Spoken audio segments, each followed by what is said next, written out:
Étienne Schlumberger est un polytechnicien qui a choisi de servir dans le génie maritime.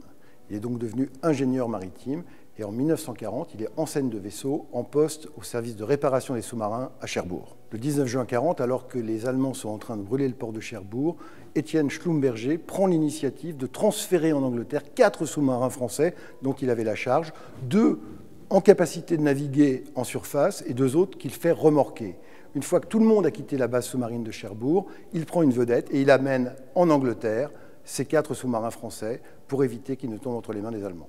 La première mission d'Étienne Schlumberger quand il rejoint le général de Gaulle, ça va être d'essayer de convaincre les marins français qui sont en attente de rejoindre la France libre. Et il l'a raconté, ça se passe très mal.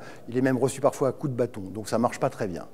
Ensuite, il va partir pour l'opération de Dakar en septembre 1940 qui vise à rallier l'Afrique occidentale française au général de Gaulle. Et c'est même lui qui pilote la vedette des parlementaires dont le chef est le futur amiral Thierry d'Argentlieu. Et ça se passe là également très mal puisque les forces de Vichy tirent sur les parlementaires. Ensuite, il va participer successivement à la campagne du Gabon, fin 1940, et à la campagne d'Érythrée, de l'autre côté de l'Afrique, contre les Italiens, début 1941.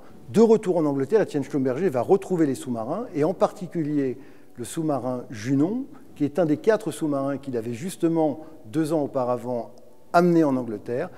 Il est commandant en second du Junon, et ensuite il va, début 1943, devenir le patron de ce sous-marin, qui va mener des opérations, notamment dans le golfe de Norvège, pour y apporter des opérations spéciales, déposer des agents, faire du renseignement, et ensuite, jusqu'en 1944, date à laquelle le sous-marin Junon va être mis en réparation, et il va prendre avec son équipage la direction, à ce moment-là, d'un autre sous-marin, qui est le sous-marin Morse.